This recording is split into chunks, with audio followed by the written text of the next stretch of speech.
الحمد لله ثم الصلاة والسلام على رسول الله صلى الله عليه وسلم وبعد. ضمان شعب وينها دقمدا ورطة نرادة اكس ورديقلي. السلام عليكم ورحمة الله وبركاته. قدوميها دقمدا يا مامولك دقمدا قودهان تليها سلقة odayaasha dhaqanka oo culimo diin iyo nabadoono iyo akhyaar oo dhan leh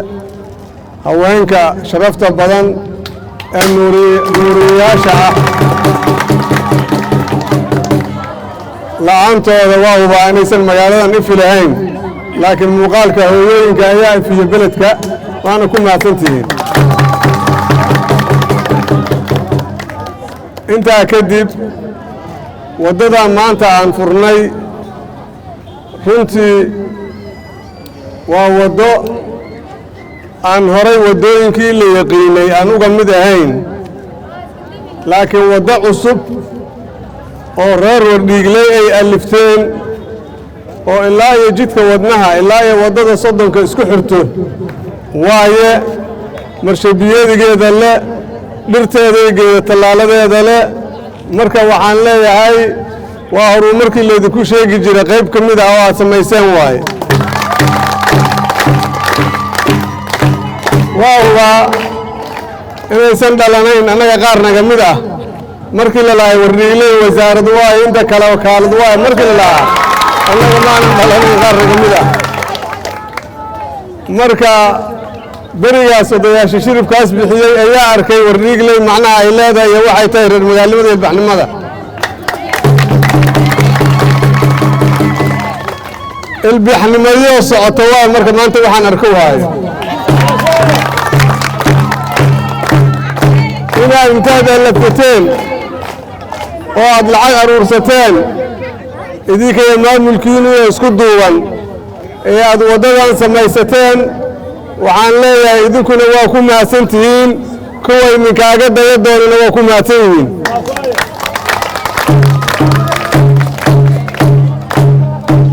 wardhiigley suuqa xoolaha ku yeeli jiray meelahaanu ku yeeli jiray hadda mama aqaano marka iyadoo suuqan ari ka soo doonana waa jira waan hooya marka hadda iyadoo suuqa barka ka jira suuq lahaa jirtaan waxaan rabnaa marka cid kasta inay wax quruxsato ayadaa laga rabaa. aniguna halku dhigaygu wuxuu ahay $1 dalkaaga ku dhiso $1 taas waxay ku tusaysaa wax wada lahaasho iyo wax la qabsan karo waxaana daliil u ah jawaabteedina waxaa bixiyey reer warta nabadda jawaabtaas bixiyey waddada hadda aan furayno. shalay waxaan isu nimid odayaashii degmada qaar ka mid ah iyo guddoomiyihii degmada dharke ee warta nabadda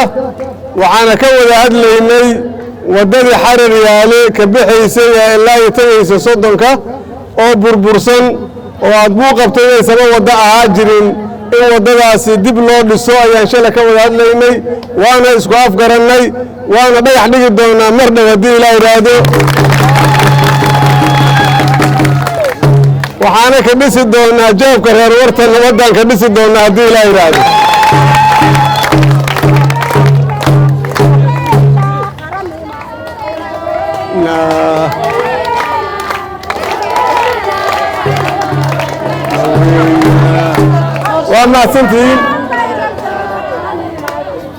وما سنتين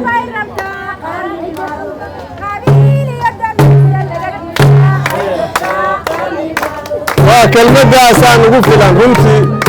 قرنمود قرشي أقوني ربطا قبيل إيه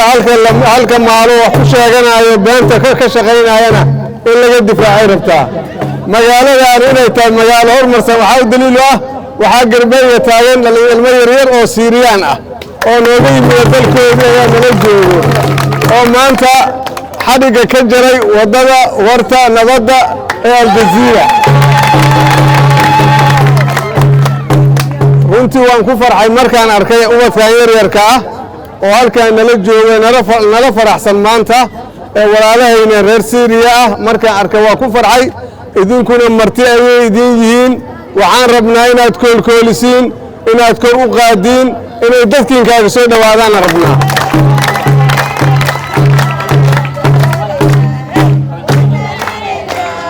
waan dalaalaynaa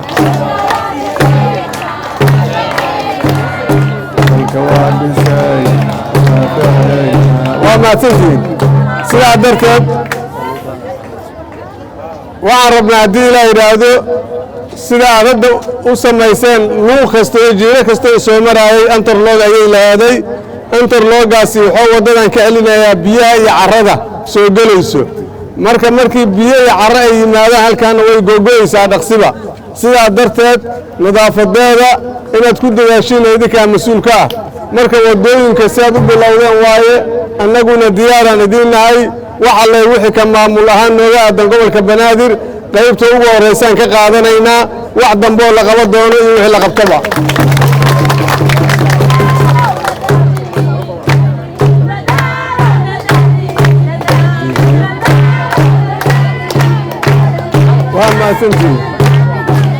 waa maasantiin marka sidaasaan isku ogaanaynaa haddii ilaa iraado waana maasantihiin mar labaad iyo mar saddexaad idinka iyo maamulkiina isku duuban waxaan idin leeyahay ilaahay idinka abaal mariyo dadaalkaad samayseen waddo waa ogsoontihiin oo qofka qodax ka qaado ayuu ajirkii iimaankay ka mid tahay la yidhaahdaa inaad waddo dhisto oo aad qashin iyo dhagax iyo bir iyo maxayad la ka qaadana way ka sii muhiimsan tahay marka waddaad dhisteen tii jannada tagaysa allahan kaaga dhigay idinkana haddii ilaah yidhaahdo allahna idin badbaadiyo ilaalada shacabka aad samaysateenna waan boorinayaa diyaar ayaan u nahay ubadkaan yarabkaaga ku igaana iga warqaba haddii ilaah yidhaahdo insha allahu anigana maanta qaybta inaan ka qaadanaynaa waxa waxay maaragtay ay ku farxayaan haddii ilaah yidhaahdo